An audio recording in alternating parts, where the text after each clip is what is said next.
Lo pasti pernah ngalamin, lagi santai scroll TikTok atau Instagram, tiba-tiba lihat temen pamer barang baru yang lagi hits. Rasanya pengen banget punya, padahal dompet lagi merana. Nah, fenomena ini namanya FOMO, Fear of Missing Out, dan lagi ngerajalela banget di kalangan Gen Z. Tapi tahukah lo, dampaknya nggak cuma ke kantong, tapi juga ke kesehatan mental? FOMO itu bukan cuma soal iri lihat barang orang. Ini soal perasaan takut ketinggalan, takut nggak jadi bagian dari tren. Di era e-commerce kayak Shopee, Tokopedia, TikTok Shop, godaan belanja online makin gila. Apalagi Gen Z yang tumbuh bareng internet, jadi sasaran empuk. Penelitian terbaru nunjukin bahwa FOMO secara signifikan memicu impulsive buying alias belanja impulsif. Ini penting banget karena bisa bikin tabungan jebol dan utang menumpuk. Dulu, FOMO mungkin cuma sebatas gengsi punya barang baru. Tapi sejak kehadiran e-commerce dan media sosial, semuanya berubah drastis. Awal 2010-an, belanja online mulai populer. Terus muncul fitur flash sale, live shopping, dan paylater yang bikin belanja makin instan. Algoritma platform pintar-pintar nunjukin barang yang lagi hype, bikin kita susah nahan diri. Ujung-ujungnya, kita jadi belanja karena FOMO, bukan karena butuh. Psikologis di balik FOMO cukup kompleks. Menurut teori, FOMO adalah kecemasan sosial karena takut kehilangan pengalaman berharga. Kita pengen selalu terhubung, nggak mau ketinggalan. Ini diperkuat sama dopamine yang dilepas otak setiap kali kita dapat notifikasi atau diskon.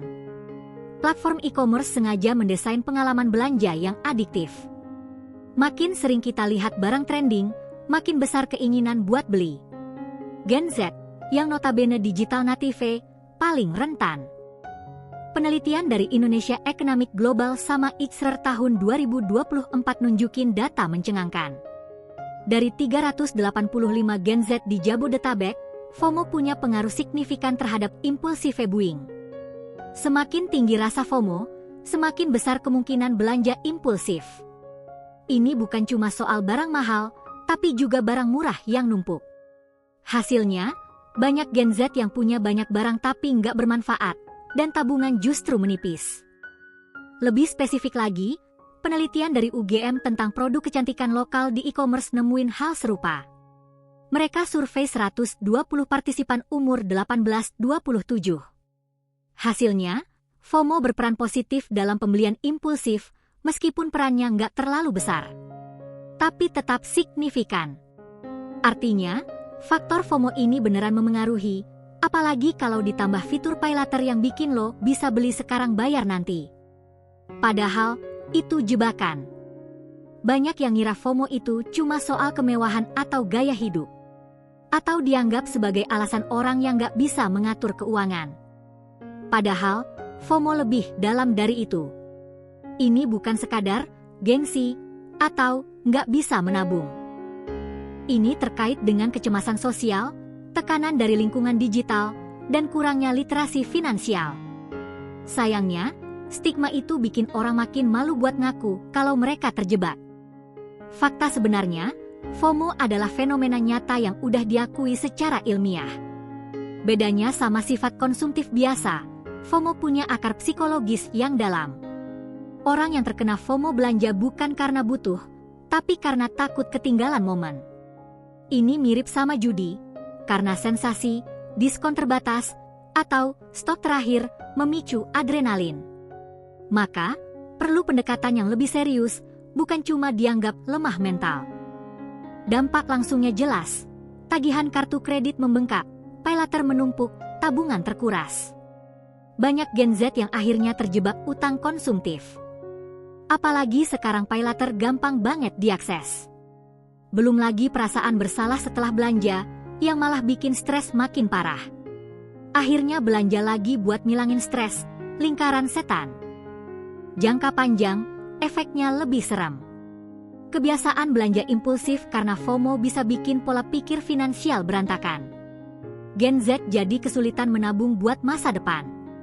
Bahkan, ada istilah doom spending, belanja untuk mengatasi stres akibat ketidakpastian ekonomi.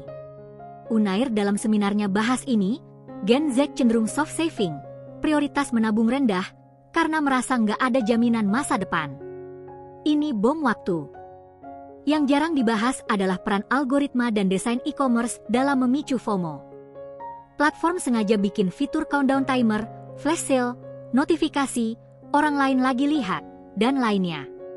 Ini taktik psikologis yang bikin kita merasa urgensi. Jadi, sebenarnya kita nggak sepenuhnya salah, kita lagi dimanipulasi oleh sistem yang dirancang bikin belanja. Sadari ini bisa bikin kita lebih kuasa. Data makin kuat. Survei dari Indonesia Economic Global tahun 2024, 70% Gen Z di kota besar mengaku sering belanja impulsif karena FOMO. Dari jumlah itu, 40% menggunakan paylater.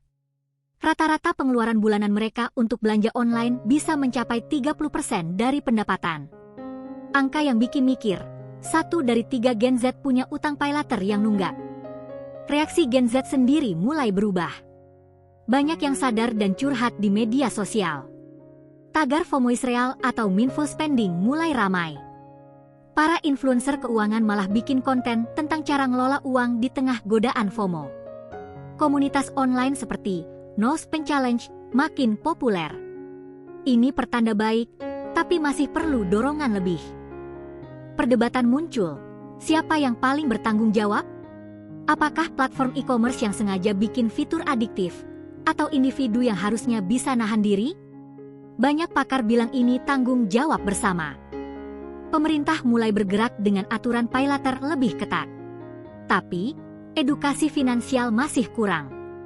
Jadi, jangan cuma nyalahin diri sendiri, tapi juga tuntut platform lebih etis. Sebelum era digital, fenomena serupa juga ada. Misalnya, tren koleksi barang atau branded goods di generasi sebelumnya, seperti era 90-an dengan kartu Pokemon atau Beanie Babies. Tapi, bedanya dulu nggak semudah sekarang. Kini dengan satu klik, barang langsung sampai. Jadi, meskipun pola dasarnya sama, level akses dan kecepatannya bikin dampak makin parah. Twist paling mengejutkan, penelitian terbaru justru nemuin bahwa FOMO bisa bikin sebagian Gen Z malah soft saving dan doom spending. Iya, mereka ngerasa masa depan gak pasti, jadi lebih milih belanja sekarang buat kebahagiaan sesaat. Ironisnya, ini bikin mereka makin gak siap masa depan. Jadi, lingkaran setan ini harus diputus dengan kesadaran dan literasi keuangan yang lebih serius. Jadi, intinya FOMO belanja online itu bukan cuma soal lemahnya diri, tapi ada sistem yang sengaja dirancang untuk bikin kita terus belanja. Kuncinya adalah sadar kapan kita lagi dimanipulasi, sadar sama prioritas kita. Mulai dari hal kecil, tanya diri sendiri, aku butuh atau cuma FOMO? Evaluasi langganan paylater, dan jangan ragu buat curhat kalau ngerasa overwhelmed. Kita bisa lawan FOMO bareng-bareng. Gimana menurut lu? Apakah lu pernah ngalamin FOMO belanja online? Atau punya tips jitu untuk nahan diri? Komen di bawah ya. Jangan lupa subscribe, like, dan share video ini ke teman-teman yang suka belanja impulsif biar pada sadar. Sampai jumpa.